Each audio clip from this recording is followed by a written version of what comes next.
This is your brain. This is drugs. This is your brain on drugs. Don't do drugs. If you're doing it, stop it. Okay, I know what you're thinking. Not another don't do drugs video. Believe me, I thought the same thing watching something similar when I was sitting right where you are many years ago. I thought the videos I saw were corny and stupid, and I couldn't relate to them in any way. But before you tune out, just know that this information can really save your life, or the life of someone you love, because addiction is very real. At least 1 out of every 10 people will develop an addiction in their lifetime. This means that most likely someone close to you will become an addict, or maybe even you. The problem is that since there's so many bad videos and tons of misinformation and stigma around the topic of addiction, it keeps us from fully understanding what it is, how to recognize it, and more importantly, how to combat it. And don't kid yourself, addiction kills. It kills a lot of people every year. This series of educational videos will help you understand why that is and how to help either yourself or someone close to you who may be heading down the deadly path of addiction.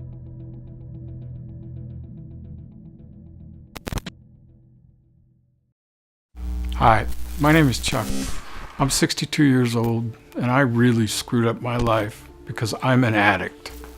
And looking back through the rubble, the one thing that really makes me mad is that nobody ever explained to me in a way I could then understand what addiction is. Knowing what I know now about this deadly disease, I really wish I could reach back in time 45 long years ago and talk to myself in a way I could then understand and internalize. Because when I was young, yeah, sure. I thought I knew everything. I thought I was invincible and really wasn't scared of anything. I thought I had my whole life in front of me and had no problems. You know, if you would have met me in high school, you probably would have thought that I was a pretty normal guy. I mean, I looked like other people. I dressed like them, I acted like them, and I partied like them. I did all the same things that other people did. So I thought I was normal, just like everybody else. Why wouldn't I? You never would have looked at me and said, "Oh yeah, Chuck, he's an addict." But I now know that from the moment of my birth, I was not normal at all. What I was, and what I turned into, became much more apparent to me later in life.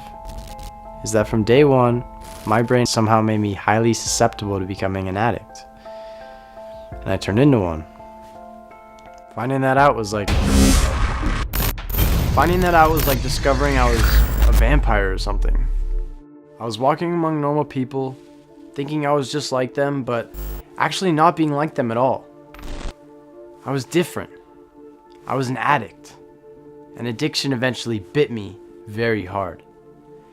It slowly took over every area of my life. I always thought I could control it. I could, at first. But then it slowly took control of me. I first tried to ignore it, then stop it, then fight it. But there was nothing I could ever do in the end to beat it. I ended up losing most of my money, my job, my family, and eventually my self-respect. I just couldn't stop until I destroyed everything near and dear to me. I lost everything in this world that I loved to addiction. Looking back, the signs were all there at the time. I just didn't understand them until it was too late. When I was young, I had heard all the stories and seen all the pictures of addicts overdosing and dying, some at very young ages, but I never identified, nor thought it possible that I could ever be similar to them in any way. No way. This was me? No way. I thought those people were all losers and deserve what they got.